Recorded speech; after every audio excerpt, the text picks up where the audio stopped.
Sahabat EKB TV, sahabat Ngulik Alkitab, kita jumpa kembali dalam program Ngulik Alkitab. Program Ngulik Alkitab ini diselenggarakan sebagai media, sebagai sarana bagi kita membaca Alkitab dan tentu saja menggali setiap pesan yang berharga dalam setiap teks yang kita ulik. Dan teks Alkitab yang digali ini digali secara eksposisi. Pada episode kali ini kita melanjutkan ulikan. Pada pekan yang lalu kita akan menguliknya Injil Yohanes 5 ayat 19 sampai 30 dan pada episode ini kita akan melanjutkan ayat 31 sampai 47 dan narasumber yang akan menguliknya Bapak Pendeta Asigor Sitanggang THD. Salam jumpa kembali Bapak Pendeta. Salam jumpa kembali. Ya, masih tetap Pendeta Asigor sekalian. Kalau yang kemarin 19 sampai 30, ini lanjut 31 sampai 47, masih ada kaitannya dengan bacaan sebelumnya.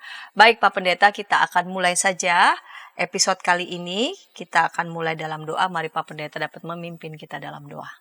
Baik, mari kita bersatu dalam doa. Ya Allah Tritunggal, kami bersyukur untuk kesempatan hari ini kami boleh kembali melakukan ngulik Alkitab. Kiranya Engkau menyertai baik kami di studio maupun para pemirsa, sehingga setiap kami diberkati Tuhan dalam pemahaman yang lebih baik. Dan ini boleh jadi bekal kami sebagai orang-orang percaya di tengah perjalanan kehidupan kami, bahkan mungkin juga pergumulan kami. Kiranya ngulik Alkitab dari Yohanes 5 ayat 31 sampai 47 boleh membantu kami makin mengenali baik Kristus maupun juga Allah Tritunggal. Kami berdoa dan mengucap syukur dalam nama-Mu. Amin. Amin. Saya akan membacanya Injil Yohanes pasal 5 ayat 31 sampai 47. Kalau aku bersaksi tentang diriku sendiri, maka kesaksianku tidak benar. Ada yang lain yang bersaksi tentang aku dan aku tahu bahwa kesaksian yang diberikannya tentang aku adalah benar. Kamu telah mengirim utusan kepada Yohanes dan ia telah bersaksi tentang kebenaran. Namun aku tidak memerlukan kesaksian dari manusia, tetapi aku mengatakan hal ini supaya kamu diselamatkan. Ia adalah pelita yang menyala dan bercahaya dan kamu hanya mau menikmati seketika saja cahayanya itu. Namun aku mempunyai suatu kesaksian yang lebih penting daripada kesaksian Yohanes, yaitu segala pekerjaan yang diserahkan Bapa kepadaku supaya aku menyelesaikannya. Pekerjaan itu juga yang kukerjakan sekarang, dan itulah yang memberi kesaksian tentang aku bahwa Bapa telah mengutus aku. Bapa yang mengutus aku, dialah yang telah bersaksi tentang aku. Kamu tidak pernah mendengar suaranya, rupanya pun tidak pernah kamu lihat, dan firman-Nya tidak menetap di dalam dirimu, sebab kamu tidak percaya kepada Dia yang diutusnya. Kamu menyelidiki kitab-kitab suci, sebab kamu menyangka bahwa melaluinya kamu memiliki hidup yang kekal.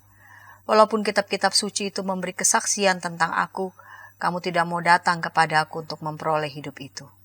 Aku tidak memerlukan hormat dari manusia, tetapi tentang kamu memang aku tahu bahwa di dalam hatimu kamu tidak mempunyai kasih terhadap Allah. Dan aku datang dalam nama Bapakku dan kamu tidak menerima aku. Jikalau orang lain datang atas namanya sendiri, kamu akan menerima dia. Bagaimana kamu dapat percaya, kamu yang menerima hormat seorang dari yang lain dan tidak mencari hormat yang datang dari Allah yang esa? Jangan kamu menyangka bahwa aku akan mendakwa kamu di hadapan Bapa. Yang mendakwa kamu adalah Musa yang kepadanya kamu menaruh pengharapan. Sebab jikalau kamu percaya kepada Musa, tentu kamu akan percaya juga kepadaku, sebab ia telah menulis tentang aku. Namun jikalau kamu tidak percaya kepada apa yang ditulisnya, bagaimana kamu akan percaya kepada apa yang kukatakan? Baik Pak Pendeta. Injil Yohanes 5 ayat 31 sampai 47 diberi judul pembelaan Yesus tentang dirinya. Ini lanjutan bacaan yang kemarin. Bacaan kemarin itu berakhir di ayat 30. Aku tidak dapat berbuat apapun dari diriku sendiri. Aku menghakimi sesuai dengan apa yang aku dengar dan penghakimanku adil. Sebab aku tidak menuruti kehendakku sendiri, melainkan kehendak Dia yang mengutus aku. Lalu ayat 31, kalau aku bersaksi tentang diriku sendiri, maka kesaksianku tidak benar. Ini apa yang mau hendak dikatakan Yesus lanjutan dari perikop yang kemarin Pak Pendeta? Ya, baik. Terima kasih Bu Pendeta Santi. Dan sebetulnya kalau kita lihat ayat 30 ini kan Yesus mau bilang yang Dia lakukan bukan dari dirinya sendiri. Itu 30a ya. Tidak dapat berbuat dari diri sendiri. Kemudian Dia menghakimi pun bukan menurut kehendaknya, tapi menurut kehendak dia yang mengutus. Kemudian 31 sebetulnya nadanya mirip dengan 30A dan B. 30A tidak berbuat dari diri sendiri, 30B-nya tidak menghakimi menurut diri sendiri. 31-nya karena di awalnya bicara menghakimi, dalam konteks penghakiman berarti hukum kan, pengadilan. Karenanya kemudian 31 dia bilang, aku tidak bersaksi tentang diriku sendiri. Kenapa? Karena sebetulnya legal system pada waktu itu saya tidak bersaksi untuk saya sendiri. Kalau sekarang kan saya boleh memberikan kesaksian tentang diri saya sendiri. Tapi waktu itu saksi itu harus orang lain dan biasanya 2 atau 3. Itu di perjanjian lama ada, sebetulnya di peraturan kuno Yunani Romawi hukum legal mereka juga ada 2-3 orang saksi menjadikannya sah. Jadi itu sistem yang berlaku umum pada waktu itu.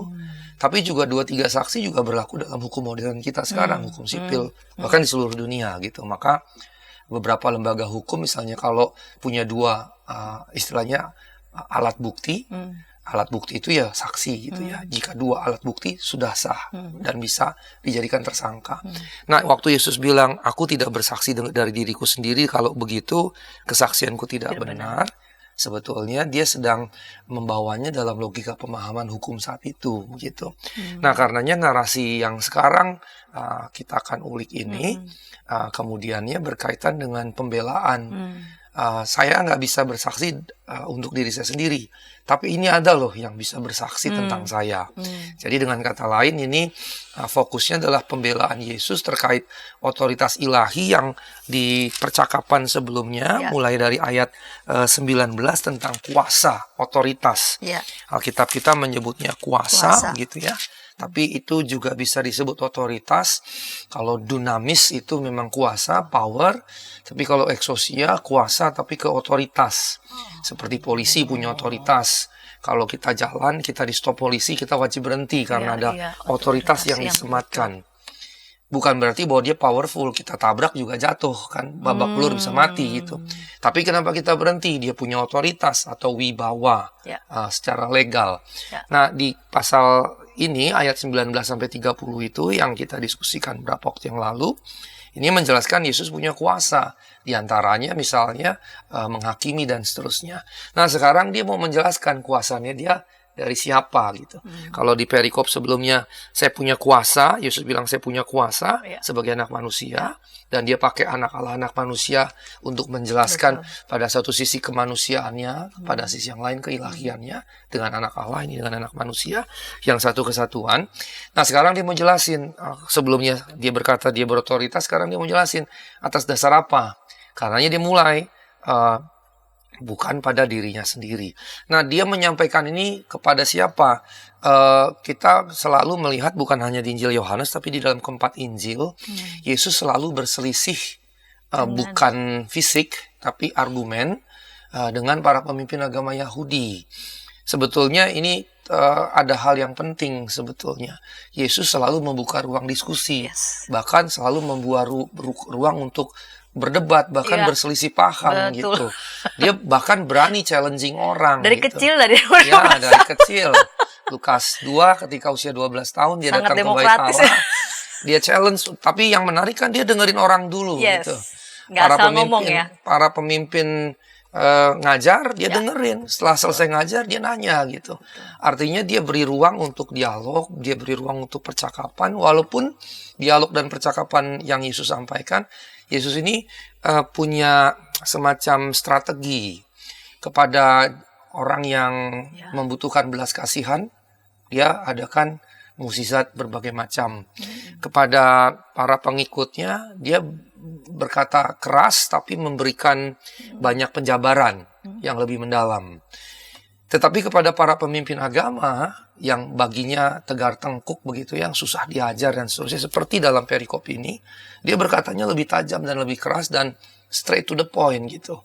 Dan kalau kita baca Matius misalnya, itu keras sekali. Kamu seperti ular beludak gitu. Kamu seperti kuburan, di luarnya dilapur putih dengan kapur, dalamnya penuh tulang belulang. Dan berbagai macam pernyataan yang tajam sekali. Tetapi kepada orang yang membutuhkan, orang yang susah, yang sakit, yang miskin, lain sekali. Bahkan tidak jarang cerita Alkitab mengatakan Yesus menaruh belas kasihan, Yesus merasa iba, bahkan Yesus menangis melihat kesusahan-kesusahan orang-orang itu. Jadi bukan bahwa Yesus bipolar atau multipolar, tapi ternyata dia punya audiens yang berbeda sehingga dia berinteraksi dengan cara yang berbeda. Begitu. Karena apa? Karena dia melihat kebutuhan masing-masing berbeda. Nah, di sini dalam perikop ini, jikalau kita kembali, maka di sini Yesus ketika sebelumnya berkata dia memiliki otoritas sebagai anak Allah, anak manusia, kemudian ada para pemimpin agama Yahudi di sini yang memusuhi dia, maka dia kemudian menyampaikan dengan keras sekali yang dia pahami tentang otoritas ilahi kepada musuh-musuhnya, quote unquote begitu ya. Kita menyebut musuh bukan berarti Yesus menyimpan permusuhan, tapi ini lebih semacam lawan gitu ya, oponen dalam hal percakapan begitu. Nah, kalau kita lihat narasi awal yang sebelumnya juga sudah saya singgung, pasal 5 ayat 1-13 itu kan ceritanya Yesus menyembuhkan orang lumpuh. Nah, orang lumpuh yang disembuhkan, Tuhan bilang, bangun angkat tilammu. Rupanya angkat tilam bagi para pemimpin agama Yahudi kerja nih. Terus mereka bilang, kamu gak boleh kerja, ngangkat tilam itu. Terus orang lumpuh ini bilang, aku disembuhkan. Siapa yang menyembuhkan? Gak tahu. Nah, setelah gak tahu, Yesus masuk bait Allah, ketemu. Nah, ketemu ini, orang ini dengan, kalau menurut saya lebih ke polos ya, bukan provokatif. Lebih kepada keluguan, kepolosan. Ini dia yang menyembuhkan aku gitu. Tadinya si mahkamah agama, para pemimpin agama Yahudi dari mahkamah agama nyerang dia. Saya nggak tahu siapa yang menyembuhkan. Ketika temu Yesus, oh dia yang menyembuhkan. Seakan-akan kayak mengadu gitu. Tapi kalau saya membacanya lebih kepada kepolosan. Waktu tanya, siapa yang menyembuhkan kamu? Saya nggak tahu begitu. Oh ini dia yang menyembuhkan. Lebih ke keluguan kalau saya membacanya. Nah, setelah ditunjukkan, mulailah terjadi perdebatan di pasal 5 mulai ayat 14, yang mana di situ ayat 14 Yesus bertemu dia, ayat 15 orang itu keluar, dan kemudian bercerita kepada para pemimpin agama Yahudi, dia, dan setelah itu ayat 16, para pemuka Yahudi berusaha menganiaya Yesus karena melakukan hal-hal itu pada hari Sabat. Nah, setelah itu Yesus ngomong, Bapakku bekerja sampai sekarang, aku pun bekerja. Dan gara-gara itu, para pemuka Yahudi ingin membunuh Yesus bukan lagi karena bekerja di hari Sabat, menyembuhkan dia nggak bekerja. Berbuat baik berarti dia nggak bekerja, yang berarti hari Sabat nggak boleh juga berbuat baik kan gitu. Dan kemudian gara-gara itu bukan lagi gara-gara bekerja di hari Sabat, karena dengan menyebut Allah sebagai Bapa, Yesus menyamakan diri dengan Allah. Itu karenanya mereka memahami Yesus menyamakan diri dengan Allah. Itu juga kenapa Yesus tidak pernah menyebut direct dirinya adalah Allah karena argumentasi ini. Nah, dari situ dia jelasin otoritasnya, dan dari otoritas itu kemudian Yesus mau menunjukkan, saya berotoritas karena apa? Nah, karenanya setelah kejadian ini, Yesus kemudian dalam pembelaannya mengajukan banyak saksi, dan dia sebutkan ada sekitar 5 di situ. Dan perikop ini menunjukkan kemudian mengapa orang-orang Yahudi, khususnya para pemimpin agama, menjadi tidak percaya. Dan ada semacam yang perlu di-underline dalam perikop ini. Nampaknya Yesus menunjukkan bahwa para pemimpin ini tidak percaya karena kurangnya kasih kepada Allah, hati yang keras, dan obsesi pada pengakuan manusia. Ditambah kemudian kitab suci jadi tujuan, bukan means, bukan sarana. Begitu. Apakah kita bisa sebutnya misalnya bibliolatri? Ya kita bisa saja begitu ya. Jadi, tetapi intinya adalah pokoknya kitab suci mengajarkan begini, yang artinya begini, dan karenanya nggak boleh begini, dan harus begini. Dan fokusnya pada itu, bukan kepada si pemberi kitab suci, si pemberi firman, yang kemudian menurut Yesus digambarkan sedang bernubuat tentang inkarnasi sang pemberi firman jadi manusia tadi. Karenanya jadi mengerti kenapa mulai adalah firman, firman Iya. bersama dengan Allah, firman Iya. adalah Allah. Kamu fokus pada firman, padahal sang firman ini sekarang sedang Berdiri berinkarnasi, depanmu. berdiri depanmu. Kamu fokus pada kitab suci yang berisikan firman yang disampaikan Allah. Padahal Allah adalah sang firman. Itu sekarang bersama. Dan gara-gara 4 aspek itu yang nanti kita elaborasi, mereka nggak sanggup akhirnya justru menyadari realitas Allah sedang berinkarnasi di depan mereka. Nah, karenanya di sini Yesus bersaksi tentang dirinya berdasarkan saksi-saksi lain. Karena menurut dia di ayat 31 kesaksiannya sendiri, kesaksian tentang dirinya sendiri. Kalau dia bersaksi untuk dirinya sendiri itu tidak sah. Itu logika hukum, jadi itu legalisme pada saat itu.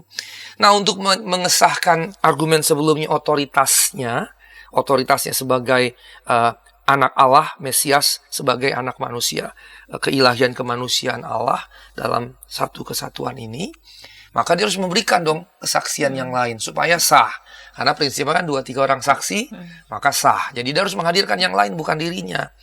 Nah, karenanya kemudian dia menyampaikan beberapa saksi lain yang menunjukkan identitas dan otoritasnya. Dimulai di ayat 32. Dia menyampaikan, tapi ada saksi-saksi lain begitu untuk meneguhkan. Berarti saya nggak bohong, berarti saya nggak salah, berarti saya benar secara hukum. Nah, mulailah kalau secara ringkas dulu kita daftarkan. Misalnya ada Yohanes Pembaptis, itu dia 33 sampai 35, dan kita tahu juga Injil Yohanes di bagian awal selain mulainya dengan logos, kemudian mulai dengan Yohanes Pembaptis dulu. Ada orang bersaksi tapi bukan dia. Yang ketika ditanya kamukah itu bukan.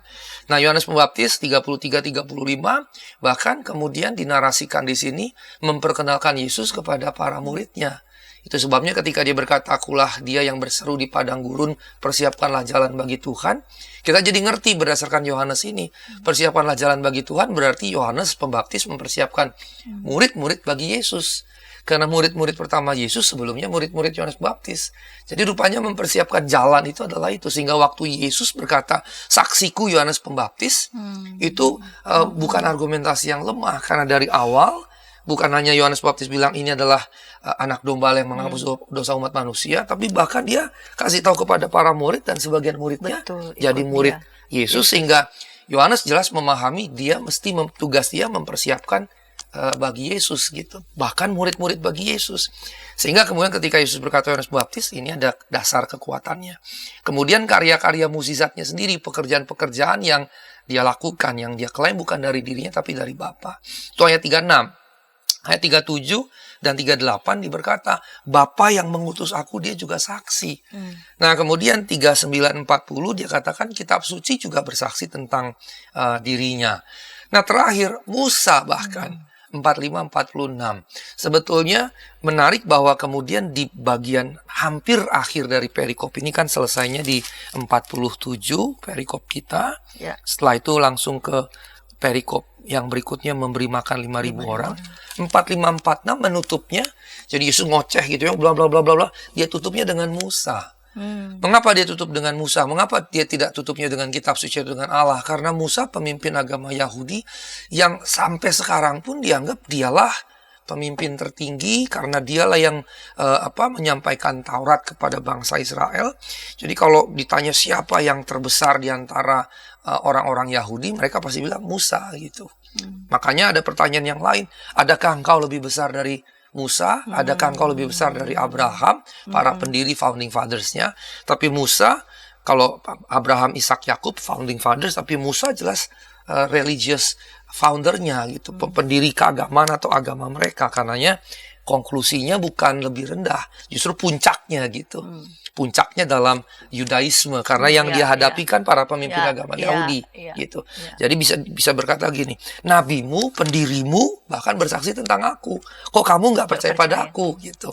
Nah, karenanya Yesus berargumentasi di dalam perikop ini bahwa penolakan para pemimpin agama Yahudi terhadap dirinya sebagai Mesias justru penolakan terhadap saksi-saksi itu gitu, penolakan kepada semua yang jadi saksi. Yang paling penting tentunya kitab suci, karena itu yang jadi fokusnya para pemimpin agama Yahudi gitu. Yang bagi Yesus merujuk pada dirinya, dan karenanya mereka gagal mengenali bahwa karya Yesus bukan karya dirinya sendiri tapi karya Bapa. Dan akibatnya kemudian mereka mempercayai hal-hal yang keliru dan kehilangan bagi Yesus kehidupan kekal, karena ada pernyataan-pernyataan di bagian-bagian perikop ini yang menegaskan hal itu. Nah, kira-kira sebagai pengantar demikian Ibu Pendeta Santi. Baik Pak Pendeta, kita akan lanjut di segmen yang kedua. Kita akan sama-sama eksplorasi. Tadi di segmen pertama Pak Pendeta tadi sudah menjelaskan ya, siapa-siapa saja yang telah memberi kesaksian tentang Yesus di hadapan orang-orang Farisi, dan bagaimana ini akan dieksplor. Kita akan eksplor itu sama-sama di segmen kedua, namun sebelumnya kita dengarkan pesan-pesan berikut ini.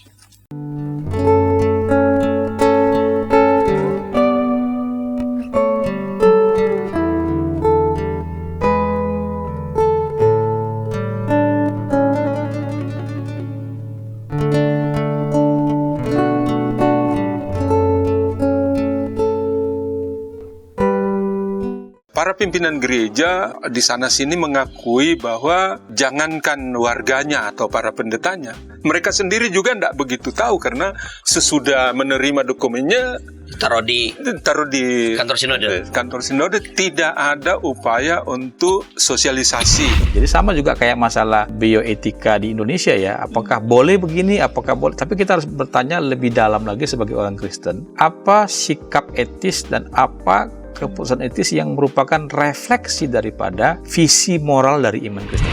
Hadirkan Tuhan sebagai sahabat, bukan hanya sebagai majikan yang di atas atau hakim. Hadirkan Tuhan sebagai sahabat kita juga, yang mau mendengar, mau meraih, yang kamu bisa seadanya dengan dia, yang kamu bisa nikmati kehadirannya. Kalau gereja bisa lakukan itu, apapun alirannya, saya kira Gen Z akan merasa ini rumah. Ternyata masih banyak komunitas kita yang tanpa sadar budaya hierarkis di dunia itu dibawa masuk ke gereja. Bagaimana sikap majelis, sikap anggota jemaat terhadap satpam gereja, terhadap pekerja gereja, itu kita kadang-kala tidak memperlakukannya sebagai sahabat, tapi ya pesuruh aja yang ya udahlah.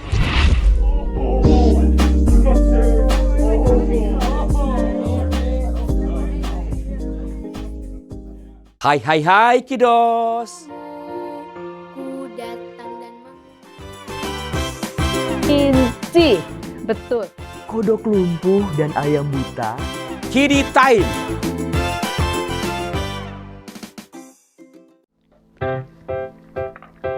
Shalom adik-adik. Hari ini Kepik berkeliling dari desa ke desa. Kepik pengen ke rumah Pak Tani.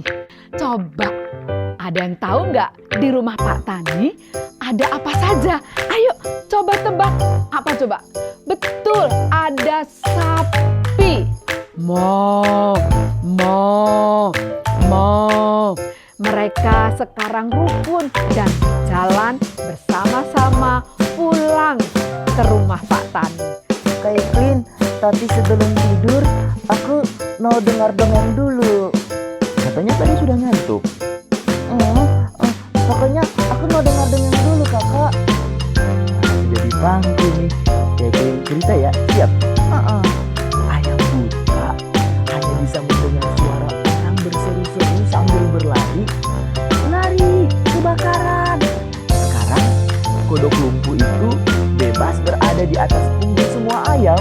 Kemanapun dia mau pergi, ayam-ayam siap membawanya.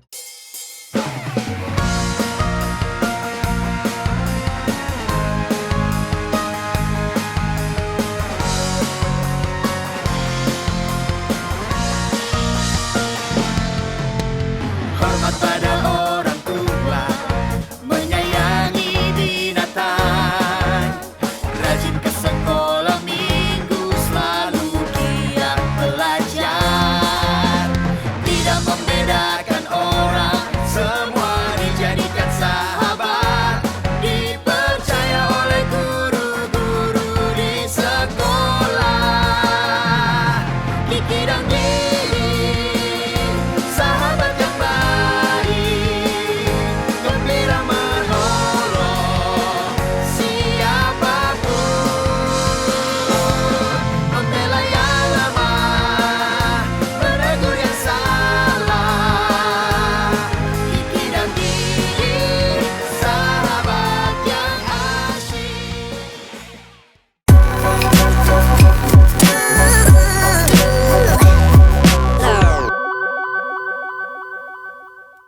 Sahabat IKB TV, sahabat Ngulik Alkitab, senang masih bersama dengan kami dalam program Ngulik Alkitab. Kita sedang mengulik Yohanes pasal 5 ayat 31 sampai 47, diberi judul Pembelaan Yesus tentang dirinya. Kita memasuki segmen kedua dengan narasumber Bapak Pendeta Asigor Pesitanggang THD. Mari Pak Pendeta, kita lanjut di segmen kedua ini, 5 saksi yang bersaksi tentang Yesus. Bagaimana Pak Pendeta? Baik, terima kasih Bu Pendeta Santi. Rekan-rekan sekalian, tadi saya sebut di segmen pertama bahwa ada 5 saksi. Biasanya kalau kita sebut saksi harusnya orang gitu ya. Tapi di sini sebetulnya Yesus memiliki pemahaman saksi sedikit lebih longgar atau lebih luas. Yang kalau dalam hukum modern bukan saksi, jadinya alat bukti. Karena saksi salah satu dari alat bukti. Alat bukti yang lain bisa barbuk, bisa barang bukti, bisa macam-macam gitu ya. Nah, karenanya kita sekarang mau bahas 5 saksi yang meneguhkan otoritas Yesus. Nah, di sini Yesus menggunakan berbagai bentuk testimonial, kesaksian untuk memvalidasi klaim akan otoritasnya, yang meneguhkan bahwa apa yang diklaim oleh Yesus sebelumnya bahwa dia punya otoritas tadi itu adalah benar. Dan Yesus memberikan 5 tadi karena bahwa dia juga memahami kesaksiannya akan dirinya sendiri dianggap tidak memadai oleh para lawannya, para pemimpin agama Yahudi, bahkan dianggap tidak sah tadi, begitu ya, dianggap tidak sah. Dan sebetulnya kalaupun ada orang lain di luar diri kita, ya tidak boleh 1, minimal 2, 3 tadi. Nah, menghadirkan 5 sebetulnya untuk mengatakan ini telak gitu. Karena 2, 3 saja sudah cukup, dia kurang, 2, 3 rasa kurang. Nih, kira-kira gini, lu nggak cukup, gue tambahin nih, kira-kira seperti itu kalau kita pakai percakapan sehari-hari. Nah, jadi dia rasa 2, 3 tidak cukup bagi dia, karena kalau 1 aja nggak cukup dan nggak sah menurut agama Yahudi atau hukum berlaku saat itu, ya udah 5 sekalian begitu. Dan sebetulnya argumentasi ini sering serupa juga hadir misalnya ketika Paulus menyaksikan kebangkitan Yesus. Di 1 Korintus pasal yang ke-15, dia bicara tentang kebangkitan Kristus, kebangkitan tubuh, kebangkitan orang mati. Ketika dia bicara kebangkitan Kristus, di situ dikatakan ada 500 lebih saksi. Sebagian besar masih hidup sampai sekarang. Nah, kalau 2-3 orang saksi saja sah, apalagi 500 saksi. Dan waktu dia nulis 1 Korintus, dia bilang sebagian besar masih hidup. Lu nggak percaya? Nih, masih banyak yang masih hidup. Lu tanyain kira-kira begitu dalilnya. Sehingga model percakapan seperti ini sebetulnya ini gaya retorika gitu ya. 2-3 cukup, gue kasih lebih biar membungkam lawan kan gitu maksudnya. Nah, di sini Yesus menghadirkan bukan 2-3 tapi 5. Nah, yang pertama dia mulai dari Yohanes Pembaptis di ayat 33 sampai 35 yang tadi saya sudah katakan, dan Yesus menunjuk pada pelayanan Yohanes. Dan apa yang Yesus sampaikan sebetulnya itu juga yang kemudian jadi pola penulisan Injil. Keempat Injil selalu memulainya dengan baptisan Yesus. Walaupun misalnya di Yohanes tidak ada baptisan Yesus, tapi dia memulainya dengan Yohanes Pembaptis. Nah, kalau Matius, Markus, Lukas memulainya dengan baptisan Yohanes begitu. Dan jelas sekali bahwa pelayanan Yesus itu ada semacam pendahulu atau pra-awal gitu ya, yang diawali atau dimulai oleh Yohanes Pembaptis, yang dengan kata lain jelas bahwa ini dilanjutkan ini atau ini membuka jalan untuk ini, yang berarti dia satu kesatuan gitu. Dan kemudian Yohanes, Injil Yohanes walaupun tidak bercerita baptisan Yesus, tapi menghadirkan Yohanes Baptis bahkan jauh lebih signifikan dibandingkan ketiga Injil sinoptik. Berita tadi, dia adalah anak domba Allah, bahwa para muridnya sebagiannya mengikut Yesus, yang berarti mempersiapkan jalan buat Tuhan itu bukan sekedar sebuah berita, karena waktu dia berkata bertobatlah, berilah dirimu dibaptis, di Injil Markus misalnya kalimatnya bukan kalimat aktif, kalimat langsung, tapi kalimat tidak langsung. Jadi naratornya dan Yohanes Pembaptis memberitakan baptisan pertobatan untuk pengampunan dosa. Kalau terjemahkan ke Indonesia harfiah, beberapa waktu yang lalu saya jelaskan ini di kelas Yunani saya. perbandingan Indonesia yang pakai kalimat langsung dengan Yunani yang kalimat tidak langsung. Kalau kalimat langsung seakan-akan Yohanes yang ngomong, kalau kalimat tidak langsung berarti narator yang memberikan kesimpulan atau menarasi ulang cerita yang disampaikan oleh Yohanes Baptis. Nah, di situ ada kata keruso atau memberitakan. Nah, keruso memberitakan juga biasanya digunakan untuk memberitakan Injil atau pemberitaan Injil. Dari situ juga muncul misalnya kerukma atau kerikma dan seterusnya. Sehingga tidak bisa tidak berita Yohanes Pembaptis itu memang berkaitan erat dengan berita yang Yesus sampaikan. Injil Yohanes menambahi lebih erat lagi kaitannya gitu. Maka kalau kembali ke perikop kita pada saat ini, ketika Yesus menunjuk pada pelayanan Yohanes, Yesus punya dasar yang sangat kuat. Dan itu yang jadi dasar penulisan Injil. Sebelum cerita tentang Yesus, cerita dulu tentang Yohanes Pembaptis gitu. Jadi memang Injil meneguhkan itu. Dan karena memang Yesus sendiri mengafirmasi memang Yohanes mendahului dia gitu. Maka di sini bagian pertama dia bersaksi bahwa saksi yang pertama Yohanes gitu. Nah, kenapa kemudian selain dari sisi bahwa Yohanes memulai pelayanan untuk mempersiapkan pelayanan bagi Yesus termasuk murid-muridnya, selain dari situ mengapa Yesus membawa Yohanes Baptis? Karena ternyata orang-orang Yahudi bahkan para pemimpin agama Yahudi menerima Yohanes Pembaptis gitu. Pada momen ketika Yesus memulai pelayanan pekabaran Injilnya, misinya, para pemimpin agama Yahudi itu sudah menerima Yohanes Pembaptis, sudah mengakui dan sudah dikanonkan lah istilahnya sebagai nabi gitu. Masuk dalam daftar para nabinya mereka gitu kan. Nah, kalau Yohanes Pembaptis masuk dalam daftar nabi, dikanonkan istilahnya, dikanonkan sebagai salah seorang nabi. Waktu Yesus bilang, dia saksiku. Nah, ini jadi argumentasi yang pelik sekali. Maka untuk menyanggah Yesus kan, kalau kita bawa lebih jauh, mereka harus panggil Yohanes Pembaptis, udah mati, berarti panggil para murid. Lah para muridnya sebagiannya murid Yesus sekarang kan gitu. Maka itu argumentasi yang sebetulnya juga menurut saya Poin satu udah telak. udah telak gitu. Poin satu udah telak dan menurut saya ini kuat gitu. Cara berargumentasinya baik. Nah, berikutnya waktu para pemimpin agama Yahudi datang mengutus utusan ke Yohanes Pembaptis, kan mereka bertanya, kamukah Mesias atau kami mesti menunggu yang lain? Itu sebabnya kemudian dia bilang, akulah dia yang berseru-seru di padang gurun, persiapanlah jalan bagi Tuhan.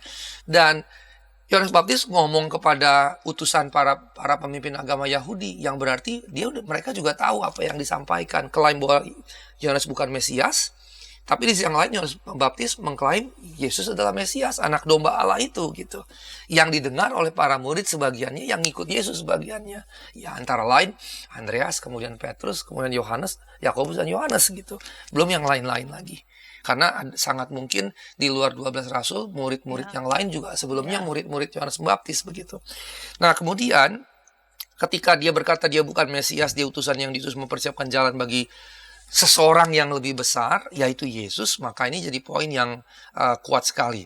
Namun, ternyata minat para pemimpin agama Yahudi mulai pudar ketika Yohanes Pembaptis justru mengarahkan telunjuknya kepada Yesus sebagai Mesias. Artinya gini, kamu saya akui sebagai nabi, kamu kami akui sebagai nabi. Kok kamu malah bilang dia Mesias? Ya kira-kira seperti itu. Artinya kayak duri dalam daging gitu, atau musuh dalam selimut. Kami udah terima kamu, kok kamu malah menunjuk dia lebih besar dari kamu, bahkan Mesias. Sementara kami kan menolak dia gitu. Harapan para pemimpin agama Yahudi ya, Yohanes Pembaptis harusnya berpihak ke mereka, para pemimpin agama. Lu kan udah gue terima, lu bela gitu. Nah, ini kan sebetulnya cara berpikir politik tapi kotor gitu. Kan gitu. Kalau gue belain lu harus belain gue balik dong. Kan begitu ya. Ini kan cincai-cincai. Ternyata zaman dulu pun cincai-cincai udah hal yang biasa gitu ya. Itu yang pertama. Dan karenanya seperti tadi Bu Santi katakan, ini yang pertama pun sudah telak sebetulnya. Karena menggunakan nabi terakhir yang mereka akui untuk kemudian menjustifikasi klaim Yesus begitu. Menyanggahnya akan berat karena mereka udah terlanjur menerima Yohanes Pembaptis dan ada murid-murid sebagiannya jadi pengikut Yesus, dan murid yang lain bisa tetap dipanggil meneguhkan perkataan Yohanes Pembaptis. Nah, yang kedua di ayat 36 di situ di ayat 36 disebutkan bahwa Yesus memiliki pekerjaan-pekerjaan ya Bahkan Yesus bilang lebih penting daripada kesaksian Yohanes, yaitu segala pekerjaan yang diserahkan Bapa kepadanya supaya ia selesaikan.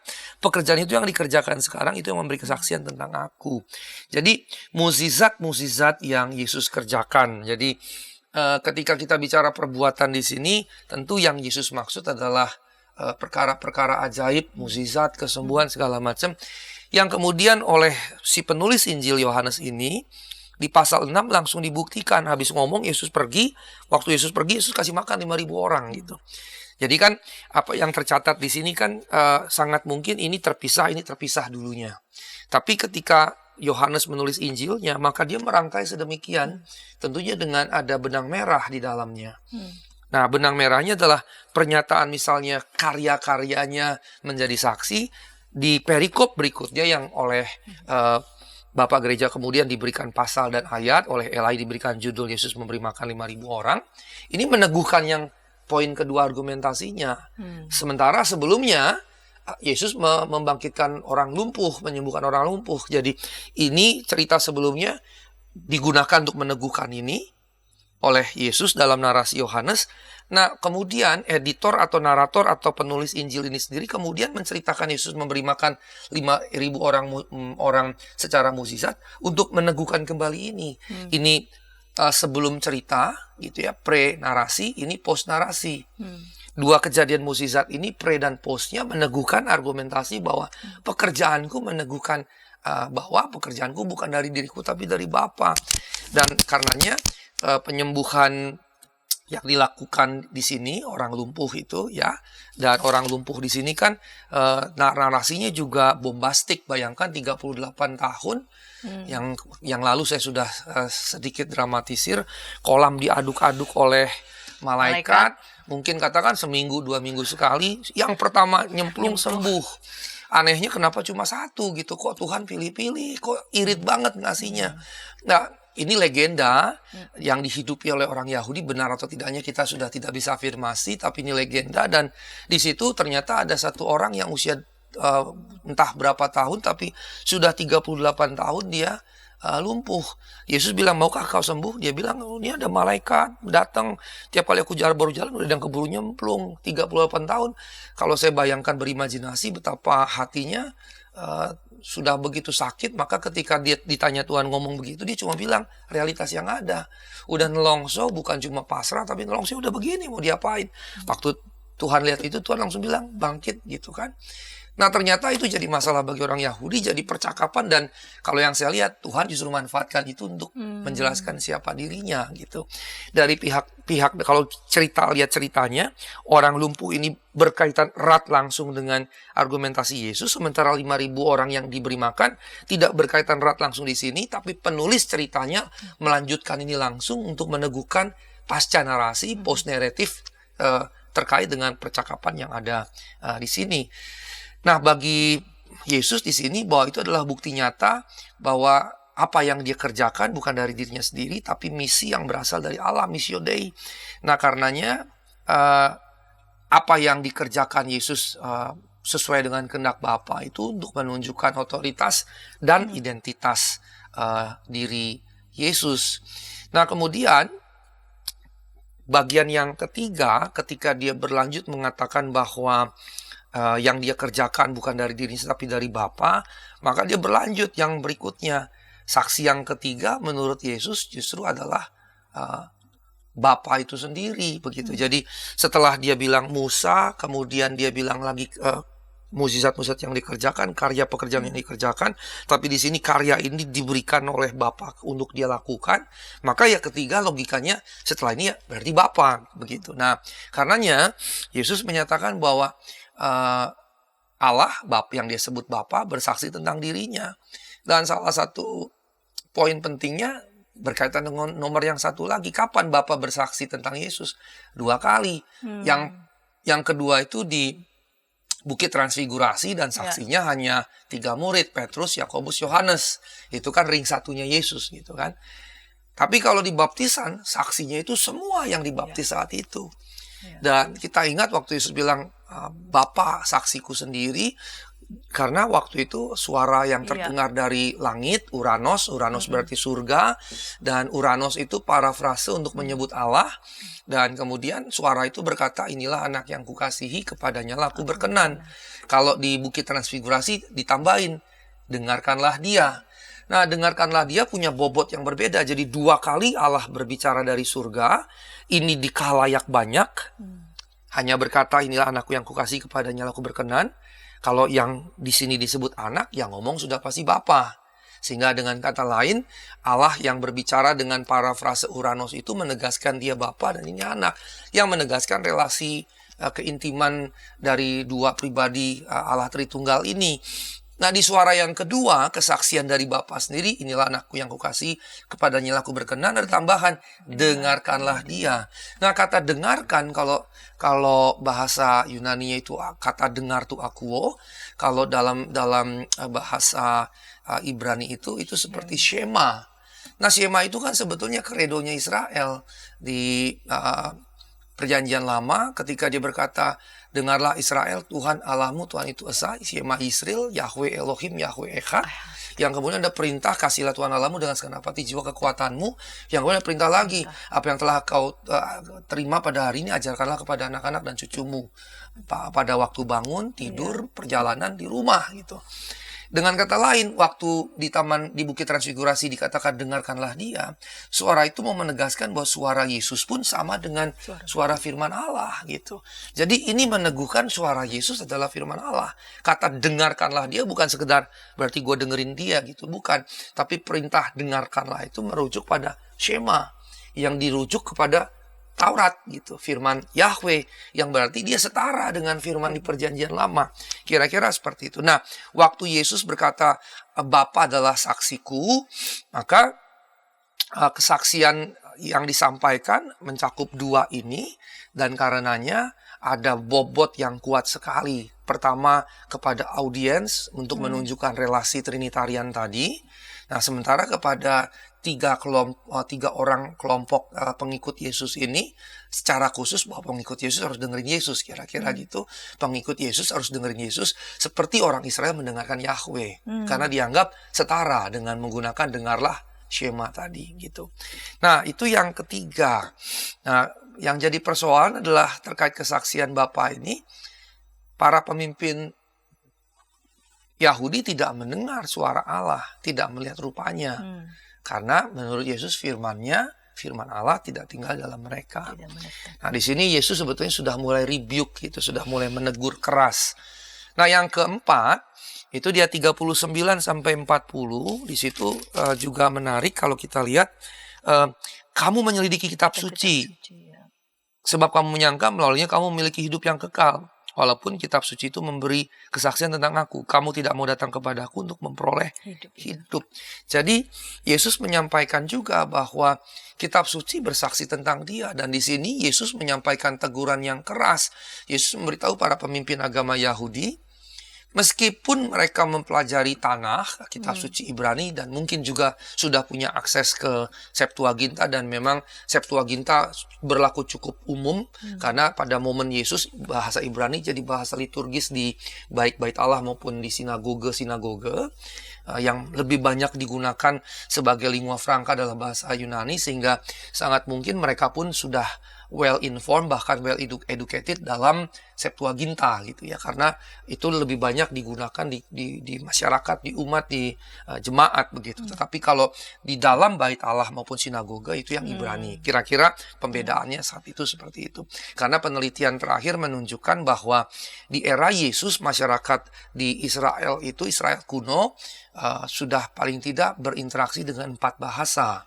Ibrani sebagai bahasa ritus, bahasa liturgis di rumah-rumah ibadat maupun di bait Allah, bait suci. Kemudian Yunani itu lingua franca di wilayah Kekaisaran Yunani Romawi, masyarakat internasional. Dan kemudian bahasa Aram sendiri itu bahasa lingua franca di Israel kuno, masyarakat Yahudi. Kemudian Latin menjadi bahasa resmi kenegaraan karena semua prajurit, pejabat-pejabat, sampai para pemimpin, wali negeri, raja, termasuk Herodes, mereka menggunakan bahasa Latin sebagai official language dari Kekaisaran Romawi. Sehingga interaksi semua tetap dalam itu. Nah, interaksi tentu ada tingkatan-tingkatannya. Mungkin yang kurang itu Latin gitu ya. Tapi paling tidak masyarakat saat itu sudah terbiasa dengan 4 bahasa itu. Makanya misalnya di salib Yesus kan yang digunakan bahasa Latin gitu kan. Nah, kemudian dengan interaksi terhadap kitab suci ini, mereka berinteraksi dengan giat dan bisa dikatakan mereka punya tradisi pembelajaran kitab suci yang sangat ketat, penghafalan yang sangat luar biasa, memorizing skills-nya luar biasa kuat. Kalau kita zaman sekarang boro-boro gitu ya, menghafal setebel ini itu kayak gimana gitu kan. Dari jangankan buku setebel ini, buku pelajarannya bisa kita lupa atau nggak hafal-hafal gitu. Artinya bukan berarti manusia modern lebih maju dibanding atau lebih hebat dibanding manusia kuno. Saya membayangkan PL yang lebih dari setengah kitab Alkitab kita sekarang, mereka bisa hafal segini tebal. Wah, itu luar biasa. Dan karenanya kan perintah yang tadi saya kutip, apa yang telah engkau dengar pada hari ini, ajarkanlah kepada anak-anakmu dan kepada anak-anak mereka atau kepada cucu-cucumu. Yang berarti itu adalah semacam ahli waris lisan yang ketat gitu. Ya, yang ketat, tradisi lisan yang ketat. Nah, kritik Yesus adalah mereka begitu giat dalam mempelajari kitab suci Ibrani. Ya, dan mereka berpikir bahwa dengan begitu mereka memperoleh hidup yang kekal, sehingga berarti menunjukkan bahwa ada konsep yang berlaku umum bahwa kehidupan kekal terjadi karena mempelajari kitab suci. Dan kita tahu cara mereka legalistik sekali, harus begini, harus begitu, tidak boleh begini, tidak boleh begitu, yang ini mungkin boleh, mungkin dilakukan boleh, tidak boleh, jadi sifatnya tidak wajib dan seterusnya. Dan mereka berpikir dengan keketatan melakukan Taurat itu, mempelajari melakukannya, mereka mendapatkan hidup kekal. Dan karenanya Yesus mau menunjukkan secara langsung tidak langsung ada yang miss dari yang kamu lakukan. Nah, karenanya bagi Yesus mereka justru gagal atau miss, terlewati dari justru pesan utama. Bagi Yesus kitab suci Perjanjian Lama merujuk pada diri Yesus begitu. Terlepas mungkin dalam argumentasi terkait studi PL gitu ya, karena PL biasanya ada 2 posisi. Ada posisi di mana melihat PL sebatas PL dan kemudian melihat PL dalam perspektif PB yang dimulai oleh Yesus sendiri gitu. Misalnya batu sandungan di Markus 2 ayat 1 sampai 12, Yesus bilang batu yang dibuang oleh tukang bangunan menjadi batu penjuru. Ternyata batu penjuru itu Yesus ngutip dari Mazmur. Nah, waktu Yesus berkata di Markus 12 ayat 1 sampai 12 batu sandungan yang jadi batu penjuru, Yesus ngomong tentang siapa? Dirinya. Dibuang oleh siapa? Tukang bangunan di situ berarti siapa? Bicara tukang bangunan, bikin bangunan yang dimaksud apa? Yerusalem. Berarti yang dimaksud dengan tukang bangunan para pemimpin agama. Para pemimpin agama menolak Yesus gitu. Jadi Yesus memahami batu yang dibuang itu, yang jadi batu penjuru adalah dirinya. Dia kutip dari Mazmur. Di Mazmur itu siapa? Israel.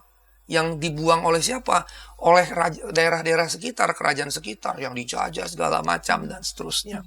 Jadi Mazmur kalau membaca sebatas Mazmur, membaca PL sebatas PL, artinya seperti itu. Tapi ketika dibaca dalam perspektif PB, khususnya perspektif Yesus, karena PB ngikuti perspektif Yesus, bagaimana Yesus membaca PL, maka maknanya berbeda. Hamba Allah yang menderita, misalnya Bet Yahweh, Yesaya 52-53, itu dibaca oleh Yesus dirinya sendiri sebagai Mesias. Sementara orang Yahudi tidak membacanya sebagai Mesias, karena dalam perspektif Yahudi, Mesias tidak menderita, apalagi mati. Mesias itu pahlawan, heroik, seperti Daud. Karenanya Mesias kan disebut anak Daud, keturunan Daud. Sosok seperti Daud, begitulah Mesias. Makanya para rasul pun masih ngaco waktu di Kisah 1 ayat 6-8 dia berkata, maukah engkau memulihkan kerajaan bagi Israel? Masih politis gitu, karena konsepnya ini. Nah, karenanya kalau baca PL tentu ada 2 cara. Membaca PL pada dirinya sendiri dengan makna yang disampaikan, dan membaca PL seperti bagaimana PB dalam perspektif Yesus membaca PL gitu. Termasuk Yoel 2 tentang hari terakhir. Oleh Petrus bilang itu hari Pentakosta. Yoel apakah merujuk Pentakosta? Belum tentu, bisa tidak gitu. Karena dia gunakan hari terakhir. Hari terakhir yang dimaksud Yoel bisa jadi memang masih nun jauh di sana gitu. Nah, kira-kira seperti itu. Kenapa saya sedikit jelaskan? Karena Yesus menyatakan bahwa ketika mereka pelajari kitab suci, mereka kaku dengan apa yang ada, justru mereka gagal mendapatkan pesan utama. Pesan utamanya menurut Yesus bahwa PL merujuk pada Yesus. Seperti tadi Ebed Yahweh Yesaya 52:53, bagi Yesus merujuk dirinya begitu. Dan Yesus seringkali berulang-ulang mengutip PL dan menyatakan ini dirinya. Waktu dia ke Nazaret, dia masuk ke sinagoga di situ, dia buka kitab Yesaya, Nabi Yesaya. Sebagian teks Yunani hanya menyebut Yesus buka kitab suci. Sebagian teks Yunani yang lain berkata, misalnya yang dikutip oleh Nestle Aland versi edisi 28, jelas di situ disebut profetas Isaias gitu, yang sebetulnya bicara Yesaya 61. Roh Tuhan Allah ada padaku oleh sebab Ia telah mengurapi aku untuk memberitakan tahun pembebasan, kabar baik pembebasan bagi orang yang tertawan, tertindas, dan seterusnya. Terus di Lukas pasal 4, waktu Yesus buka kitab itu membaca, dia selesai baca, dibilang pada saat ini tergenapilah nats itu ketika kalian mendengarkannya. Yesus berarti mengklaim Roh Tuhan Allah ada padaku itu kan oleh sebab yang mengurapi itu Mesias. Karena Mesias itu yang diurapi, Hamasiah yang diurapi gitu. Dari kata kerja masa mengurapi. Yesus mau menegaskan dialah Mesias yang dinubuatkan Yesaya 61. Nah, Yesus cukup banyak menunjukkan ayat-ayat di PL ini bicara tentang dirinya, tapi kalian nggak ngerti karena yang kalian kerjakan tuh sibuk dengan yang tadi, berpikir dengan melakukan semua ini ditambah dengan tafsirnya itu tadi terjadilah jadi Talmud, Mishnah segala macam, dari yang lisan tafsir lisan dituliskan dan itu harus diikuti semuanya. Akhirnya mereka justru menurut Yesus kehilangan justru tujuan utama, pesan utama dari kitab suci yang bagi Yesus merujuk dirinya. Nah, penolakan mereka untuk datang kepada Yesus ini merupakan kontradiksi langsung dari teks yang mereka klaim, mereka junjung tinggi. Ini kira-kira 4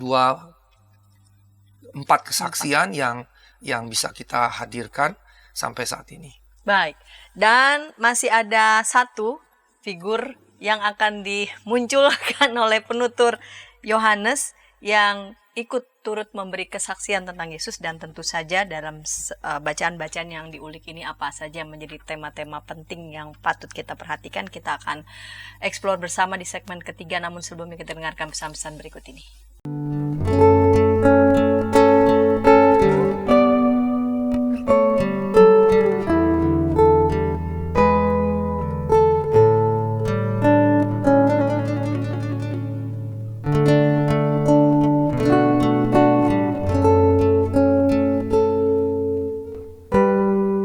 Para pimpinan gereja di sana-sini mengakui bahwa jangankan warganya atau para pendetanya, mereka sendiri juga tidak begitu tahu karena sesudah menerima dokumennya taruh di kantor sinode tidak ada upaya untuk sosialisasi. Jadi sama juga kayak masalah bioetika di Indonesia ya, apakah boleh begini, apakah boleh, tapi kita harus bertanya lebih dalam lagi sebagai orang Kristen, apa sikap etis dan apa keputusan etis yang merupakan refleksi daripada visi moral dari iman Kristen. Hadirkan Tuhan sebagai sahabat, bukan hanya sebagai majikan yang di atas atau hakim. Hadirkan Tuhan sebagai sahabat kita juga, yang mau mendengar, mau meraih, yang kamu bisa seadanya dengan dia, yang kamu bisa nikmati kehadirannya. Kalau gereja bisa lakukan itu, apapun alirannya, saya kira Gen Z akan merasa ini rumah. Ternyata masih banyak komunitas kita yang tanpa sadar budaya hierarkis di dunia itu dibawa masuk ke gereja. Bagaimana sikap majelis, sikap anggota jemaat terhadap satpam gereja, terhadap pekerja gereja, itu kita kadang-kala tidak memperlakukannya sebagai sahabat, tapi ya pesuruh aja yang ya udahlah.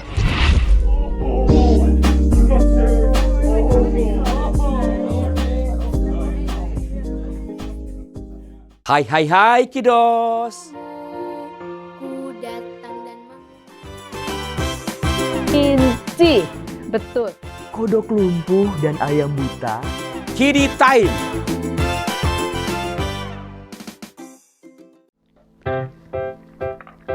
Shalom adik-adik. Hari ini Kepik berkeliling dari desa ke desa. Kepik pengen ke rumah Pak Tani. Coba, ada yang tahu nggak di rumah Pak Tani ada apa saja? Ayo, coba tebak. Apa coba? Betul, ada sapi. Mo, mo, mo. Mereka sekarang rukun dan jalan bersama-sama pulang ke rumah Pak Tani. Kak Evelyn, tapi sebelum tidur aku mau dengar dongeng dulu. Katanya tadi sudah ngantuk. Pokoknya aku mau dengar dongeng dulu kakak. Jadi pangku nih. Kayak cerita ya, siap? Ayam buta hanya bisa mendengar suara orang berseru-seru sambil berlari. Lari, kebakaran. Sekarang kodok lumpuh itu bebas berada di atas punggung semua ayam. Kemanapun dia mau pergi, ayam-ayam siap membawanya.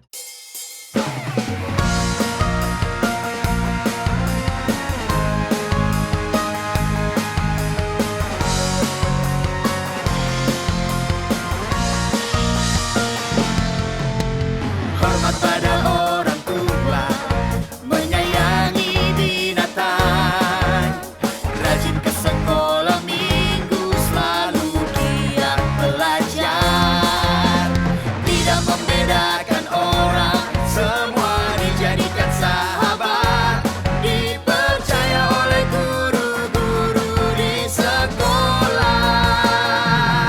Kiki dan Didi, sahabat yang baik, gembira menolong siapapun, membela yang lemah, menegur yang salah.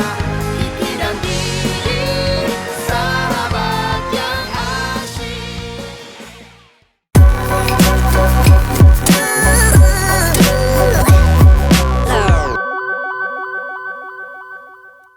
Sahabat YKB TV, sahabat Ngulik Alkitab, senang masih bersama dengan kami dalam program Ngulik Alkitab. Kita sedang mengulik Injil Yohanes 5 ayat 31 sampai 47. Pembelaan Yesus tentang dirinya. Kita memasuki segmen ketiga, segmen penutup dengan narasumber Bapak Pendeta Asigor Pesitanggang TSD. Mari Pak Pendeta, kita lanjut di segmen ketiga ini.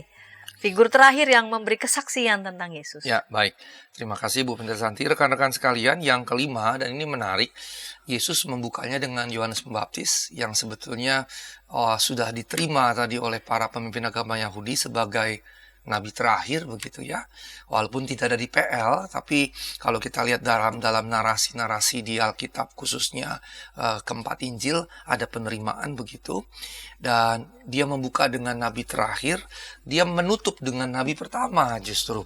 Di ayat 45 sampai 47 kalau kita lihat di sini, dia berkata, "Jangan kamu menyangka aku akan mendakwa kamu di hadapan Bapa. Yang mendakwa kamu adalah Musa." Wah, ini pernyataan sebetulnya keras sekali. Aku gak akan menghakimi kamu. Yang akan menghakimi kamu siapa? Musa. Sebetulnya menurut saya itu sangat logis. Kan kalian mendalami hukum Musa, Taurat Musa. Maka bukan saya menghakimi kalian. Musa yang akan menghakimi. Benar gak yang kalian lakukan itu? Karena apa? Yang kalian dalami kan tulisan Musa. Biar Musa yang menghakimi. Lah kalau ini secara harfiah benar, bisa dibayangkan kalau memang nanti terjadi penghakiman terakhir, berarti selain Yesus, Musa mendampingi. Tapi kita ingat juga bahwa para rasul dikatakan di Wahyu juga akan mendampingi Yesus menghakimi ke-12 suku kan begitu kan. Jadi rupanya Tuhan berbagi kuasa penghakiman itu kepada para pemimpin dalam kitab suci. Nah, ini sekedar mengaitkannya dengan bagaimana munculnya Yohanes, bagaimana munculnya Musa, dan bagaimana mereka mendalami Musa dalam kaitan pernyataan Yesus. Nah, saksi terakhir yang Yesus sebut kalau dalam pengadilan, kami undang saksi berikutnya Musa gitu ya, kira-kira begitu. Jadi gayanya seperti itu. Jadi saksi terakhir yang quote unquote Yesus panggil di sini Musa.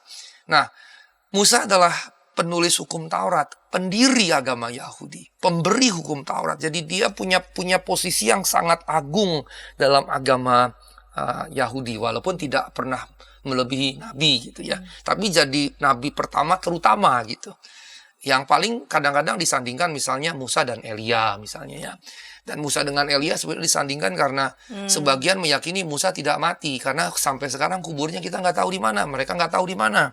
Yang kita tahu cuma Musa mati dikubur, tapi di mana kubur kita nggak tahu. Kemudian Elisa menurut narasi yang ada, Elia, dia naik ke surga. Artinya secara tradisional diakui mereka berdua nggak mati nih, karenanya disandingkan gitu. Nah, Musa dalam agama Yahudi punya posisi yang tertinggi. Itu sebabnya Matius cukup banyak membandingkan Musa dengan Yesus atau Yesus dengan Musa gitu, untuk meneguhkan bahwa Yesus ini Musa yang baru jadinya begitu. Dan Paulus juga begitu di salah satu suratnya dikatakan Musa waktu wajahnya berkilauan dia tutup, tapi setelah kilaunya hilang dia pertahankan tutupnya supaya orang nggak tahu kalau itu udah tutup. Nah, kalau Yesus kilaunya memang selama-lamanya gitu. Jadi selalu ada memperbandingkan itu karena memang ya kalau kita bicara sedikit dari sisi luar gitu, ini kan point of argument sebetulnya, titik argumentasi. Ini agama Yahudi, ini pemimpinnya, maka ini pemimpin saya lebih hebat dari ini. Kira-kira begitu kalau dalam argumen.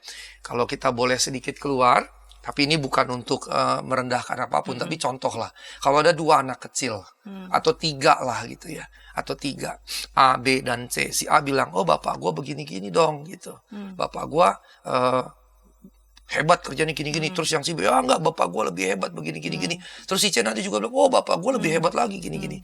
Nah, kira-kira seperti itu gitu ya. Apakah dalam konteks modern kita begitu? Seharusnya sih tidak perlu gitu ya. Dalam konteks modern kita tidak perlu kemudian karena kita mencintai Tuhan kemudian kita hantam promo dengan cara gitu. Itu konyol gitu. Tetapi Yesus tentu punya misi sendiri untuk melakukannya. Bukan berarti kemudian kita juga melakukan hal yang serupa. Dalam contoh anak-anak itu kan sebetulnya kekanak-kanakan kan gitu ya. Nah, ketika dia menyebut Musa sebagai saksi terakhir, tapi justru ini klimaksnya gitu ya, puncaknya. Bukan bahwa kitab suci Bapa lebih rendah, tapi ini karena kaitannya dengan berhadapan dengan para pemimpin agama Yahudi. Nah, para pemimpin agama Yahudi menaruh harapan kepada Musa karena sumber keagamaan kitab sucinya dari Musa. Bahkan nabi-nabi pun selalu merujuk pada Musa. Jadi ketika bicara hierarki perjanjian lama, jelas kitab Musa yang terutama, baru kitab para nabi, baru kemudian yang berikutnya. Makanya misalnya zaman Yesus pun sebetulnya yang baru diakui adalah kitab Musa dan kitab para nabi. Maka Yesus selalu ngomong, bukankah tertulis dalam kitab-kitab Musa dan kitab para nabi. Itu sebetulnya kan Tanakh, Taurat, Naviim, Ketuvim. Tapi Ketuvimnya belum ada. Ini baru ada tahun 90-100 di Jamnia, disahkan oleh para rabi Yahudi menjadi kanon PL. Artinya kanon PL belum ada zaman Yesus. Tapi yang sudah diterima, kami menyebutnya receptance gitu ya. Yang sudah diterima itu 5 kitab Musa dan kitab para nabi sebagai kitab suci. Jadi pada waktu zaman Yesus kalau bilang, bukankah ada tertulis bukankah dalam kitab suci, maksudnya ya 2 kelompok besar itu. Tapi kadang-kadang Yesus langsung menyebutkan, bukankah ada tertulis dalam kitab Musa dan kitab para nabi. Nah, itu berarti maksudnya itu gitu. Artinya itulah kanon pada saat itu, belum yang lengkap seperti PL kemudian yang seperti sekarang kita punya. Nah, kemudian di sini Yesus menjelaskan bahwa sebetulnya kalau kalian menaruh harap pada Musa, mendalaminya, memberikan tafsir, menulis tafsirannya segitu banyak, Yesus justru bilang nanti kalian justru akan dihakimi oleh Musa. Musa jadi penuduh gitu. Dan sebetulnya di sini sudah ada secara tidak langsung bahwa bukan aku yang mendakwa kamu, tapi yang mendakwa kamu adalah Musa. Berarti udah ada tone, udah ada nada bahwa mereka salah. Karenanya akan didakwa. Oleh siapa? Musa. Oleh Musa, begitu. Yang kepadanya kamu menaruh pengharapan. Ya, mereka menaruh pengharapan pada Musa, dikaji kitab-kitabnya dan berpikir akan memberikan kehidupan kekal. Tapi justru sang Musa, sang Nabi yang ini akan justru bukan menghakimi, mendakwa. Artinya orang bersalah kan gitu, tersangka kan gitu, kira-kira begitu. Nah, jika mereka sungguh-sungguh percaya pada apa yang ditulis Musa, logika berpikir teologis Yesus, harusnya kalian percaya pada saya. Kenapa? Karena bagi Yesus Musa bicara tentang dia gitu. Dan karenanya kita mesti lihat kalau percakapannya ada di Yohanes, kita akan lihat ada cukup banyak bagian di mana Yesus ngomong ke perjanjian lama. Bahkan sebelum Musa sampai ke Abraham, waktu dia bilang sebelum Abraham jadi aku sudah ada. Yesus jadikan rujukan Abraham. Tapi pernyataan sebelum Abraham jadi aku telah ada, itu adalah ego eimi bahasa Yunaninya. Bahasa Ibraninya sebetulnya ehye asher ehye. Asher ahye ehye ini adalah di Keluaran pasal 3 ayat 14 kalau saya tidak salah. Waktu Musa diutus Yahweh untuk membawa bangsa Israel keluar, Musa bilang ini, nanti kalau bangsa Israel bertanya namamu siapa, aku mesti jawab apa? Yahweh berkata, aku adalah aku, Indonesianya ehye asher ehye. Yang Yunaninya ego eimi. Yang kemudian di Yohanes, Yesus gunakan untuk menjelaskan siapa dirinya. Aku adalah aku. Jadi sebelum Abraham ada, aku adalah aku, arti harfiahnya. Yang jelas ngerujuk situ. Itu sebabnya orang Yahudi ngerti maksud Yesus, bahwa Yesus adalah Yahweh gitu. Tapi kemudian mereka mau melempari batu Yesus karena Yesus dianggap menghujat Allah dengan menyamakan diri dengan Allah. Alih-alih ngerti bahwa Musa sebetulnya, tulisan Musa, Taurat Musa sebetulnya merujuk ke situ, mereka justru kebalik menganggap Yesus jadi menghujat Allah, blasfemeo, dan dengan menyamakan diri dengan Allah, dan karenanya harus dihukum. Artinya di situ Yesus justru mengatakan, kamu nggak percaya apa yang Musa beritakan, padahal Musa berbicara tentang saya. Nah, karenanya dari sini kita bisa melihat ada tema utama, ada beberapa tema utama. Pertama, otoritas. Ya, Yesus mau nunjukin dari sini, kita bisa katakanlah, jadi yang kita bisa simpulkan secara teologis begitu. Perkataan perbuatan Yesus bukan dari dirinya sendiri, melainkan dari Allah, dari Bapanya. Dan ini menunjukkan asal-usulnya yang ilahi, sekaligus kesatuan Bapa dan anak. Nah, karenanya meneguhkan perikop sebelumnya yang sudah kita ulik sebelumnya, keintiman atau relasi yang erat antara Bapa dan anak. Dan ini juga berarti bukan hanya asal-usul ilahi, tapi juga kesatuan Bapa dan anak, tapi juga trinitarianisme gitu. Nah, ini yang disampaikan dalam perikop ini. Dan sepanjang pengajaran di sini, khotbah di sini, atau ya ini semacam pembelaan diri gitu ya, pidato pembelaan diri, Yesus menegaskan kembali hubungannya yang unik dan yang kuat dengan Bapa. Bukan sekedar nabi. Bukan sekedar nabi, melainkan anak Allah yang punya kuasa memberikan hidup dan melaksanakan penghakiman terakhir. Waktu dia bilang, bukan aku yang mendakwa kamu, tapi Musa yang mendakwa kamu, sebetulnya juga menunjukkan itu gitu. Menunjukkan bahwa dia lebih berkuasa dari Musa. Nggak perlu aku, Musa yang, karena Musa bersaksi tentang aku, bernubuat tentang kedatanganku. Nah, yang berikutnya, yang muncul adalah penolakan kebenaran ilahi dari para pemimpin agama Yahudi. Ini tema utama, bagaimana mereka menolak Yesus. Dan di sini ada semacam kebutaan rohani para pemimpin agama Yahudi. Dan kebutaan ini seperti menghalangi mereka untuk melihat kebenaran tentang Yesus. Yang menurut Yesus buktinya banyak begitu. Buktinya banyak. Dan Yesus menegaskan penyebabnya adalah tidak percaya. Dan biasanya dalam percakapan teologis ada semacam dialektika. Apakah kita menjadi buta karena tidak percaya, atau ketidakpercayaan karena kebutaan kita? Kebutaan kita yang menyebabkan kita tidak percaya. Nampaknya theological position Yesus di sini kebaliknya gitu. Tidak percaya yang menghasilkan kebutaan gitu. Gitu ya. Nah, ini dialektika yang menarik karena dalam percakapan teologis ini muncul. Kebutaan bisa membuat kita tidak percaya. Tapi di sini ketidakpercayaanlah yang menghasilkan kebutaan. Nah, karenanya Yesus menekankan pilihan di sini. Choice for life, pilihan untuk hidup. Ini pilihan yang disajikan oleh Yesus dengan sangat jelas. Maksudnya gimana? Yesus sudah sebutin nih bukti-buktinya atau saksi-saksinya gitu. Dalam pengertian yang longgar tadi.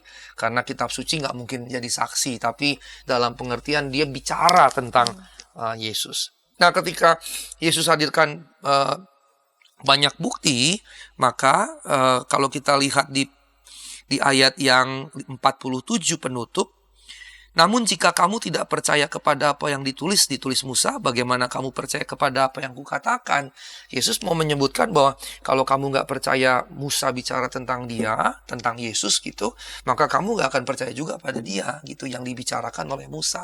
Sehingga Yesus mau menyatakan bahwa Musa dengan dirinya itu semacam satu kesatuan pemberitaan, kontinuitas dalam pemberitaan. Musa memberitakan Yesus, karenanya pemberitaan Yesus. Kalau engkau percaya pemberitaan Musa, engkau harus juga percaya pada pemberitaan Yesus, karena ini kontinuitas begitu. Nah, kalau kamu nggak percaya Musa beritakan saya, bagaimana mungkin kamu percaya saya? Nah, karenanya sekali lagi di sini bukti-bukti yang dihadirkan untuk menekankan bahwa mereka menolak untuk datang kepada Yesus untuk memperoleh hidup itu di ayat 40. Kamu tidak mau datang kepadaku untuk memperoleh hidup itu. Nah, kata tidak mau di situ kan sebetulnya menunjukkan sesuatu yang jelas bahwa kata tidak mau tadi mereka memilih untuk tidak datang kepada Yesus gitu. Mereka memilih untuk tidak datang kepada Yesus dan akibat dari situ ya mereka tidak memperoleh hidup.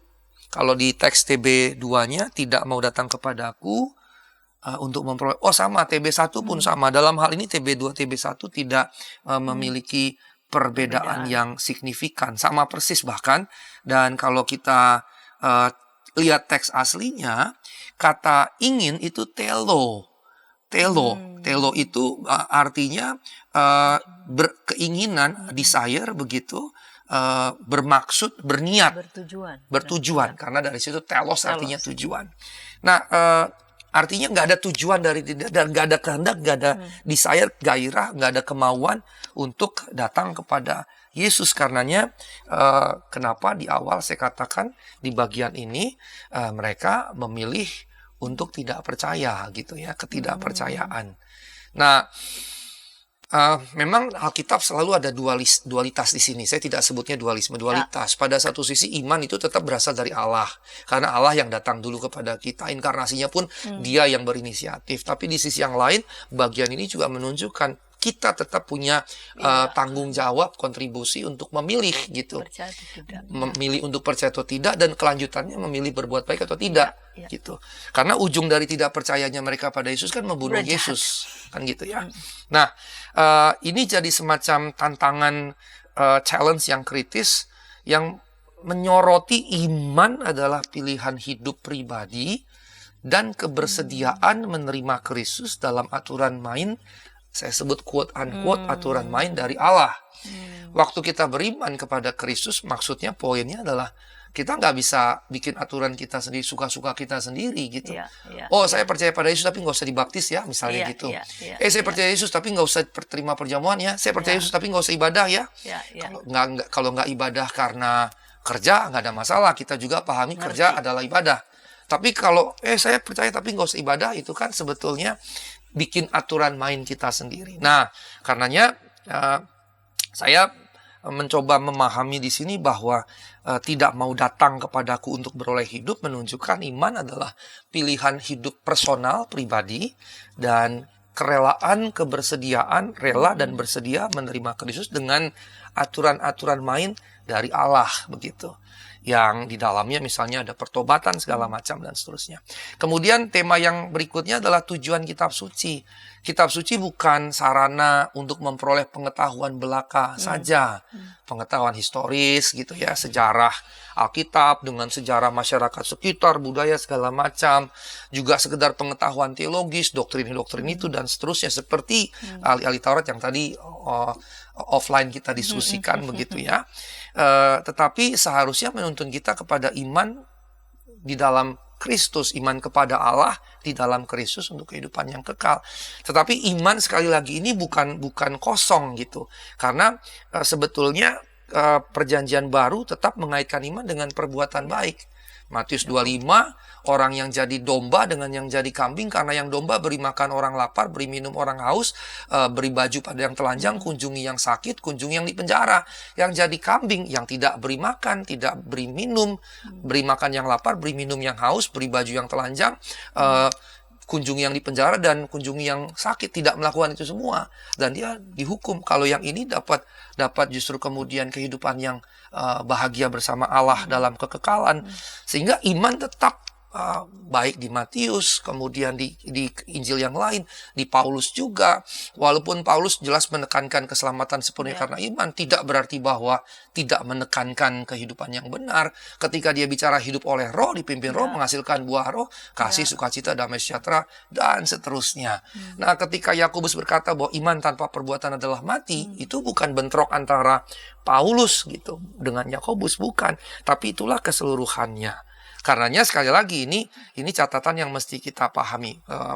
Bagian yang pertamanya bahwa kitab suci tidak boleh hanya sarana punya pengetahuan belaka, historis, teologis, intelektual, dan lain-lain, tapi di sisi yang lain menuntun kita kepada iman.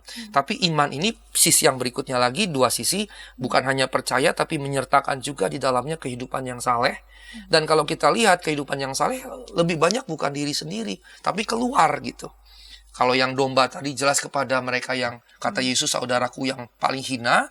Kalau narasi Lazarus yang miskin dengan orang kaya juga kepada orang yang susah. Artinya kepada orang lain tetapi bukan yang sekelas dengan kita atau yang di atas kita. Kalau kita kasih sesuatu kepada yang di atas itu kan menjilat namanya. Dan kalau kita beri sesuatu kepada yang sesama, dia bisa balas kita. Tapi pada yang hina, dia kan nggak bisa balas kita. Dan karena memang dia membutuhkan dan seterusnya. Sehingga kepada yang persons in need gitu ya. Nah karenanya, ini yang dua sisi, pada satu sisi di sini dan kemudian yang di sini tadi, yang harus kita camkan baik-baik. Nah karenanya Yesus menekankan pentingnya kitab suci. Dan kitab suci seharusnya menuntun kita datang kepada Allah. Ini yang terpenting sebetulnya. Nah, karenanya teologi pun seharusnya begitu. Teologi seharusnya sejatinya membawa kita makin dekat kepada Allah dan makin mengasihi sesama. Ini yang poin yang mau Yesus sampaikan. Nah, kesalahan para pemimpin agama Yahudi adalah mereka memperlakukan teks sebagai tujuan akhir.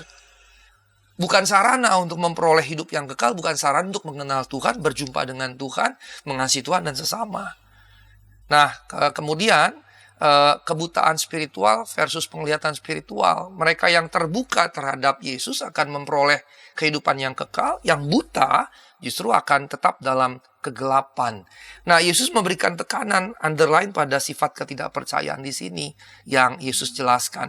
Yesus menyingkapkan kebutaan rohani para pemimpin yang menurut Yesus dalam narasi ini karena mereka menolak Yesus bahwa dia datang dari Allah. Tapi orang lain datang dalam namanya sendiri diterima. Yang kedua, mereka menyelidiki kitab suci, berharap akan hidup kekal, tapi justru menolak kesaksian kitab suci tentang Yesus menurut klaim Yesus tadi. Nah yang ketiga, mereka yang menghormati Musa justru menurut Yesus salah memahami Musa, karena Musa juga merujuk pada Yesus. Sementara mereka yang mendalami tulisan Musa justru menolak apa yang diberitakan secara profetik tentang Yesus, dan malah ngublak-ngablik kitab itu seakan-akan lewat kitab dia dapat kehidupan yang kekal. Karena Yesus bilang Musa justru akan menjadi pendakwa atas mereka. Nah karenanya Ibu Pendeta Santi, saya tiba pada 3 pernyataan konklusif saya, penutup saya. Teks yang panjang ini, belasan ayat ini merupakan pembelaan Yesus tentang asal-usulnya, keilahiannya, kesetaraannya dengan Bapa, dengan berikan bukti-bukti. Itu yang pertama. Yang kedua, Yesus menyampaikan kritik pada para pemimpin agama Yahudi akan penolakan mereka yang disebabkan hati yang keras, kurangnya kasih, menjadikan kitab suci akhir dan tujuan dan bukan sarana untuk menemukan Mesias. Nah, untuk yang poin kedua, kita juga harus jadikan ini warning buat kita. Jangan sampai hati kita mengeras, jangan sampai kasih kita berkurang, bahkan padam dan redup, dingin. Jangan sampai kitab suci justru atau teologi jadi akhir tujuan kita dan bukan sarana menemukan Kristus untuk menemukan kembali dan makin mengenal dia. Yang ketiga, yang terakhir, penerimaan akan Yesus Sang Mesias dapat dilakukan jika menerima bukti-bukti dengan hati yang lembut dan mengasihi Allah serta sesama. Demikian Ibu Pendeta Santi. Baik Pak Pendeta, 3 poin yang menarik yang tadi sudah Pak Pendeta sampaikan, ini juga yang menjadi tujuan ngulik Alkitab ya. Ngulik Alkitab itu bagi para sahabat ada sebagian memang yang senang, yang gemar ya, dan ini kan bisa diakses oleh siapapun juga, termasuk mereka yang berbeda agama sekalipun yang memang tertarik bisa saja. Ada yang memilih percaya atau tidak, itu juga pilihan Silakan. bebas. Betul. Begitu. Tetapi jangan sampai juga karena ketertarikan begitu ya menggali teks baik dari kekristenan sendiri maupun juga dari sumber-sumber yang lain, kemudian membuat hati kita tuh jadi keras begitu ya. Karena ini kan salah satu program Ngulik Alkitab ini kadang-kadang bisa juga dibuat shortsnya, videonya. Jadi pernah waktu itu siapa begitu, kayaknya Pak Pendeta Sigor juga videonya, ya shortsnya, lalu kemudian ada yang komentar, sepertinya hanya secuplik lalu kemudian ngambil dari dalil lain yang tidak terlalu persis. Gitu ya. Itu tidak menjadi tujuan begitu ya, ngulik Alkitab. Tadi Pak Pendeta sudah sampaikan bahwa iman itu pertama-tama datangnya itu dari Allah, itu karunia dari Dia sendiri begitu. Tetapi juga ada bagian dari pilihan bebas kita ya. Pilihan bebas kita mengatakan kita menerima Dia atau tidak. Ketika kita mengatakan menerima Dia, maka Kitab Suci sebagai sarana ini menuntun kita juga pada pengenalan yang benar akan kehendaknya. Menuntun kita juga dalam perbuatan-perbuatan baik atas kehendaknya. Penerimaan kita bahwa Yesus adalah Tuhan dan Juru Selamat juga membuat kita hatinya jadi lembut, penuh dengan kasih begitu ya, bukan dengan hati yang keras. Terima kasih Pak Pendeta Sigor untuk kesediaan mengulik pada episode kali ini, dan ketika tayangan ini boleh memberkati sahabat dapat memberikannya kepada sebanyak mungkin orang dan dapat menekan tombol like maupun subscribe sehingga boleh mendapatkan update dari tayangan YKB TV. Baik, mari Pak Pendeta Sigor dapat menutup ini dalam doa. Baik, mari kita berdoa. Terima kasih ya Allah untuk apa yang telah Engkau paparkan dalam Ngulik Alkitab sesi kali ini.